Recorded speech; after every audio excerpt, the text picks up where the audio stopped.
검찰과 금융당국이 주가 폭락 사태에 대한 수사를 본격화한 가운데 책임 공방이 이어지고 있습니다. 가해자는 없고 피해자뿐인 주가 조작 사태일까요? 진짜 배우는 누구일까요?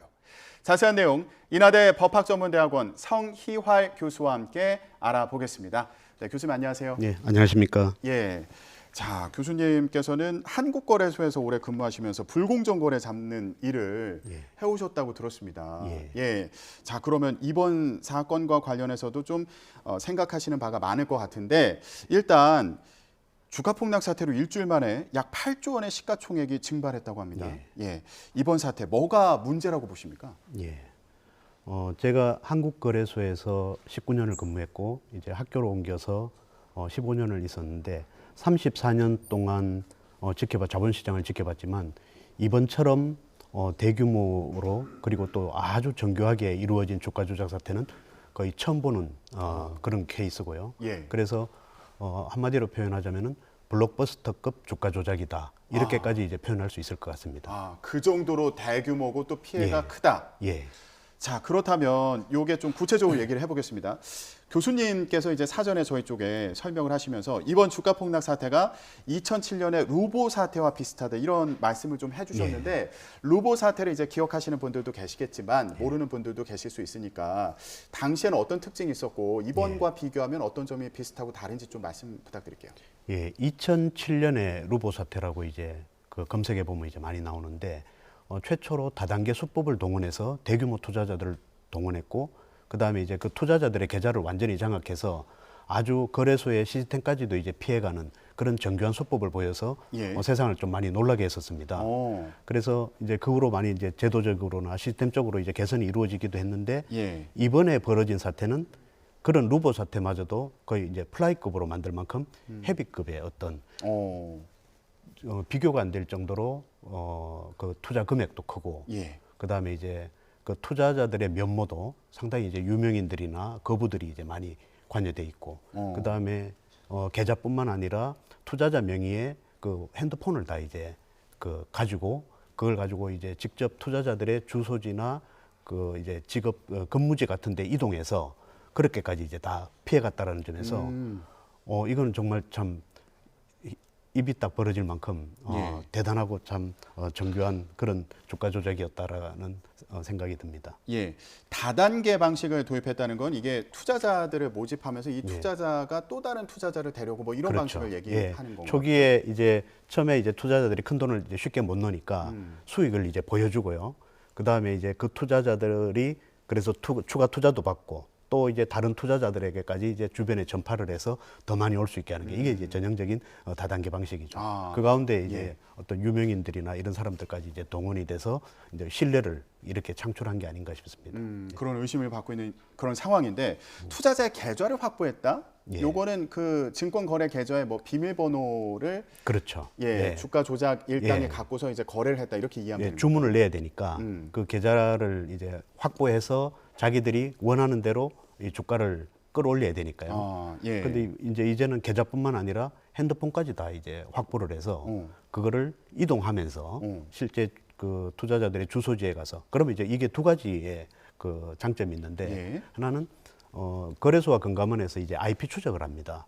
IP 추적을 하는데 이게 그 투자자들의 만약에 핸드폰을 가지고 여러 개를 가지고 한 군데서 하면은 동일 IP로 검출이 될 거 아닙니까? 그러면 이제 이게 정상적인 어떤 그런 일반 투자자들이 아니라 뭔가 좀 그 일단 작전 세력이 이제 형성이 돼서 한꺼번에 하는구나라는 그런 의심을 주게 되겠죠. 그리고 또 하나는 그런 이제 같은 IP로 되면은 이제 이게 관련 그룹으로 묶여서 혐의자를 특정하기 굉장히 쉽습니다. 근데 이번에는 그 핸드폰을 들고 일일이 그 개별 투자자들의 주소라든가 집이라든가 근무지로 가서 주문을 냈다라는 점에서 굉장히 공이 많이 들어간 그런 주가 조작이라고 볼 수 있습니다. 기간도 보니까 지금 알려진 걸 보면 한 2, 3년에 걸친 그런 장기간 동안 주가 조작이 이루어진 것으로 보인다. 이런 그 얘기들이 있더라고요.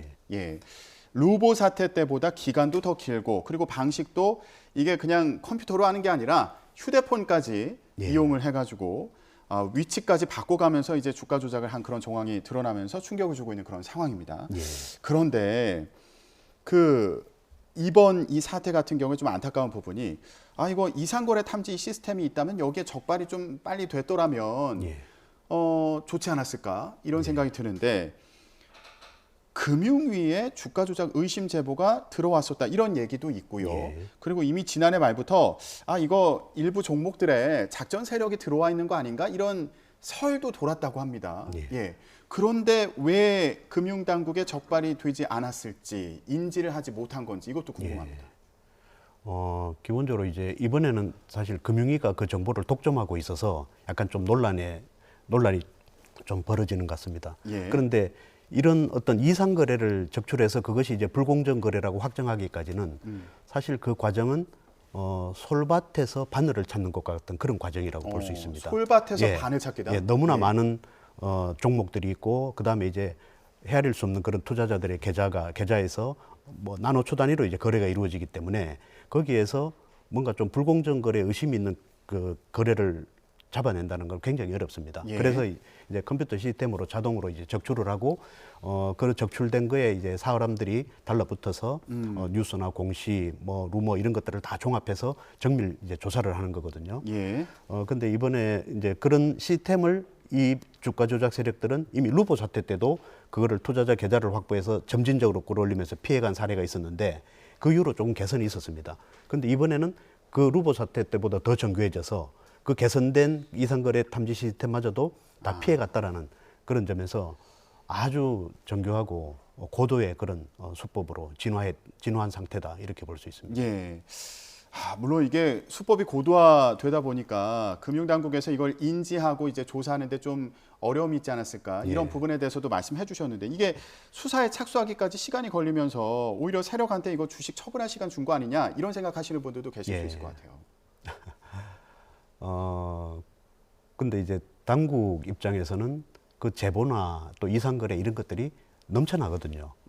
그게 이렇게 결과적으로 이제 하인사이트로 뒤에서 보면은 그게 좀 명확해 보이는데 그 당시에는 이게 실제 그런 거대한 범죄로 이어질지 그런 거는 이제 아무것도 알 수 없고 그런 게 이제 굉장히 많습니다. 그러다 보니까 그게 이제 좀 조사가 좀 지체되는 어떤 그런 측면이 있었고 조금 더 유관기관끼리 공유가 이루어지고 빨리 이제 착수를 했더라면은 조금 더 결과는 좋았겠죠.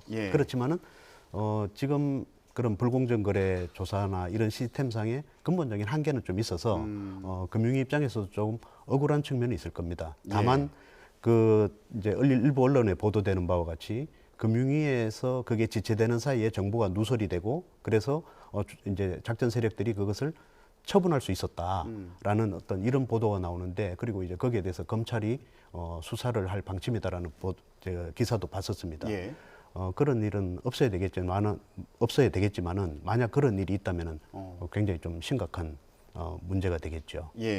그리고 이제 앞으로도 이런 상황이 있다면은 그 단서를 확보하고 이거 정보 공유를 통해서 좀 더 신속하게 조사가 이루어져야겠다. 이런 생각도 드는군요. 자, 그러면 이 방식에 대해서 주가 조작 방식과 관련해서 좀 얘기를 해보도록 하겠습니다. 앞서 그 루보 사태 때와 또 다른 점 중에 하나로 얘기가 되는 게 차액 결제 거래 CFD 그 방식을 활용했다.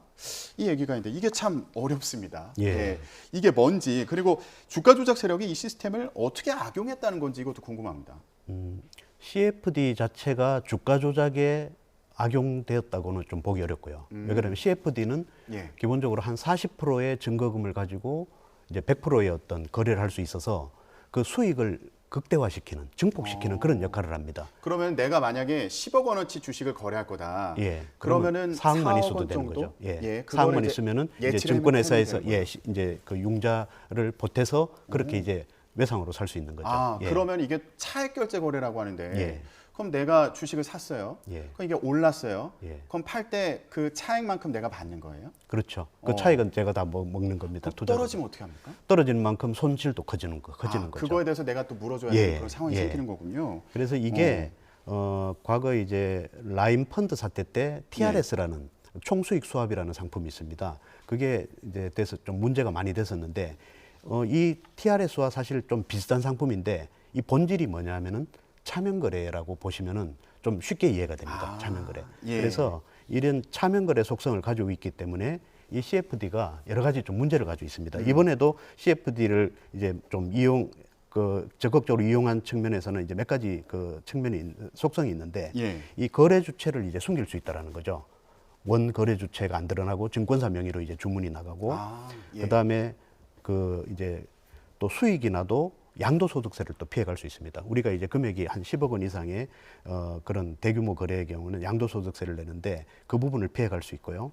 또는 이제 우리 자본시장법에서 요구하고 있는 5% 룰이라든가 그 임원 주요주주의 소유 주식 상황 보고라는 게 있습니다. 이런 부분도 다 피해갈 수 있습니다. 아, 그게 그래서 실제 주체가 드러나지 않기 때문에 그런 건가요? 예, 안 드러나게 차명 거래, 차명 보유 이 그게 속성 포인트가 때문에 되겠군요. 예, 이게 굉장히 큰 포인트라서 그래서 저는 CFD가 시장에서는 이제 뭐 활용되고 있고 다른 나라도 하고 있지만은 이게 과연 우리 시장에 얼마나 유익한 기능을 가지고 있을까 거기에 대해서 조금 의문이 들고요. 예. 그래서 어떻게든 대대적인 좀 그 규제나 이런 게 이루어져야 되겠고 보다 좀 과격하게 이제 말씀드리자면은 정말 그 전문가들끼리 논의를 거쳐서 이게 시장에 유익한 기능이 별로 없다면은 아예 금지하는 것도 저는 이제 한번 생각해 볼 필요가 있다고 봅니다. 예. 이게 이제 돈을 다 내지 않아도 거래를 할 수 있다. 예. 요건 어떤 점에서 좋은 거예요? 그 투자자들이 이제 좀 더 그 투자를 활성화한다 뭐 이런 데 의의가 있는 겁니까? 그렇죠. 돈이 많지 않아도 크게 할 수 있다라는 어떤 그 판돈을 이제 키워갈 수 있다라는 그런 게 있고, 그 다음에 이제 CFD가 가지고 있는 그 차명거래 속성 때문에 아까처럼 자기를 이제 숨길 수 있다라는 이런 장점이 있어서 이렇게 결합이 돼서 CFD가 과거에 루보 사태 때는 없었던 CFD가 이번에 아주 큰 역할을 한 것 같습니다. 본인을 숨길 수 있기 때문에 이게 또 악용될 수 있는 그런 예. 측면이 있다. 그런 우려에 대해서 얘기를 해주셨고, 이번 그 사태에서 또 얘기가 나오는 게 통정 매매가 이루어졌다. 예. 이런 얘기가 있습니다. 근데 이 통정 매매라는 것도 좀 낯선 분들 많으실 거예요. 예. 어떤 방식으로 이게 이루어지는 거고 이번 사태에서도 이게 어떻게 활용됐다는 건지 궁금한데요. 예. 통정매매, 가장매매 이제 주식시장을 조금이라도 아시는 분들은 상당히 이제 익숙한다는데, 통정매매는 여러 사람들이 서로 짜고 이제 이거를 A와 B, B와 B 이렇게 이제 옮겨 다니기도 하고, 또는 A가 B에게 주고 B가 C에게 주고 C가 D에게 주고 D가 다시 A에게 주고 이런 식으로 순환형으로 이제 할 수도 있습니다. 가장매매는 한 사람이 여러 개 계좌를 가지고 왼쪽 주머니에서 오른쪽 주머니로 옮기는 것처럼 이렇게 하는 건데, 그럼 이걸 왜 하느냐 하면은 일단 자기들 짜고 하니까 주가를 끌어올리기가 굉장히 쉽고요. 그다음에 이제 또 하나는 그 거래량을 크게 늘리기가 이제 굉장히 쉽습니다. 예. 그래서 보통 주가 조작이라고 하면 사실은 통정매매, 가장매매가 중요한 게 아니라 시세를 변동시키는 게 이제 중요하거든요. 중요한데 그럼 왜 이제 자꾸 통정매매를 이야기하냐면은 예. 시세를 변동시키는 거는 사실 내가 그 주식이 좋아서 내가 샀다라고 말하면은 이게 좀 공격하게 좀 막연합니다. 예. 그죠? 내가 좋아서 샀다는데, 그래서 주가가 올라갔다는데, 이거를 비정상적인 주가 조작과 정상 거래와 구분하기가 어렵거든요. 예. 그래서 이 사람들이 통정매매, 가장매매도 했는가 이런 걸 이제 들여다봅니다. 왜냐하면은 일반 투자자라면은 이런 통정매매, 가장매매 같은 수법을 거의 사용을 안 하거든요. 그래서 이 사람들이 시세를 끌어올리면서 통정매매, 가장매매도 했다라면은 결국 뭔가 좀 비정상적인 거래, 그거를 의도를 하고 했다. 예. 이렇게 이제 판단하기가 쉬운 거죠. 그래서 주가 조작 이제 그 조사를 하고 또 이제 기소를 할 때 항상 통정 가장 매매를 몇 회 했느냐 이런 부분이 꼭 이제 들어갑니다. 예. 자, 저희가 지금까지 얘기했던 부분이 이번 사태에서 이제 주가 조작과 관련된 부분이라면 또 다른 이제 한 축이요. 과연 피해자가 누구냐? 예. 요 부분일 겁니다. 왜냐하면 지금 다 언론에 나오는 그 대다수의 사람들이 본인이 피해자라고 주장을 하고 있는 거잖아요. 근데 이게 피해 여부를 가르는 기준이 있을 것 같습니다. 어떤 부분 중요하게 봐야 될까요? 예를 들어서 지금까지의 주가 조작, 그리고 그 대단했다는 2007년의 루보 사태 때도 사실 투자자들은 좀 일반 투자자들이 많았습니다. 아무것도 모르는. 예. 그리고 그 투자 금액도 크지 않은. 근데 이번에는 거의 몇십억 단위로 이렇게 이제 큰 투자자들이 많았고, 또 유명인들도 이제 어떤 기업의 어떤 회장들 뭐 이런 분들도 있어서 예. 이 사람들을 일반 투자자, 아무것도 모르는 일반 투자자라고 보기는 사실 좀 어렵지 않겠습니까? 그리고 그 언론에 공개된 녹음 파일들을 들어보면은 일부 투자자들은 이제 극히 일부겠지만은 상당한 불법성을 또 인지를 하고 있어서 예. 순수한 투자자로 좀 보기는 어렵다.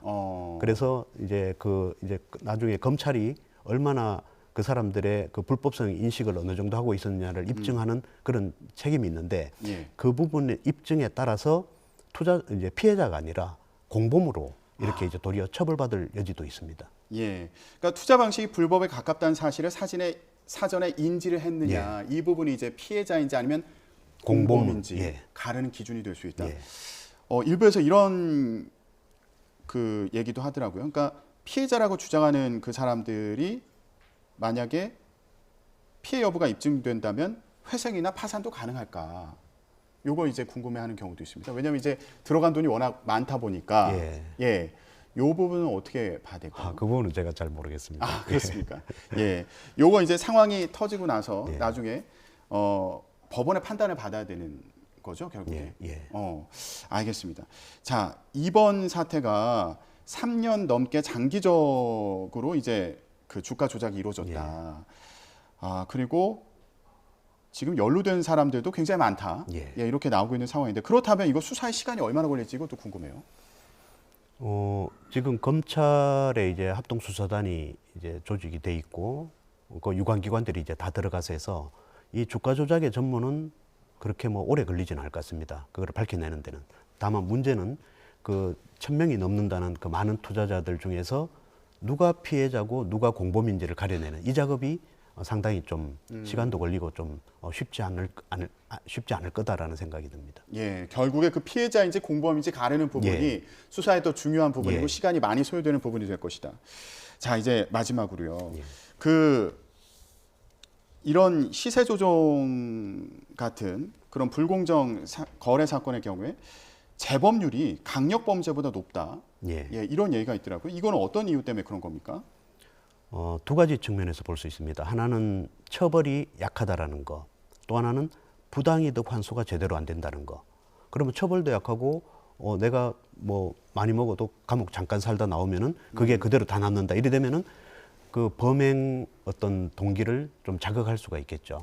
그래서 중요한 게 이제 그 처벌을 좀 강화하고 부당이득을 환수하는 문제인데 처벌은 지금 우리 자본시장법상으로도 현재 무기징역까지 가능하게 돼 있습니다. 그런데 대법원 양형 기준을 보면은 이게 기본적으로 한 10년 내외 그리고 최대 한 15년밖에 안 되고요. 그 다음에는 이제 또 하나가 중요한 문제가 부당이득 환수가 상당히 지금 어렵게 돼 있습니다. 그래서 이 두 가지 문제를 해결하는 그 이제 개정안이 개선 방안이 지금 자본시장법 이제 개정안으로 국회에 계류 중인데 이게 2년이 넘도록 아직 통과가 안 되고 있습니다. 그런데 이제 최근에 언론 보도를 보니까 정부도 그렇고 국회도 그렇고 이 심각성을 알아서 이 자본시장법 그 개정 논의를 좀 본격화할 것이라는 그런 보도를 봐서 좀 조속한 시일 내에 이 자본시장법 개정안이 좀 통과되지 않을까라는 그런 희망을 가져봅니다. 지금 양형 기준이 낮다 이 부분 지적을 해주셨고 그리고 부당이득 환수가 어렵다고 하셨는데 이건 환수는 못 하는 거예요?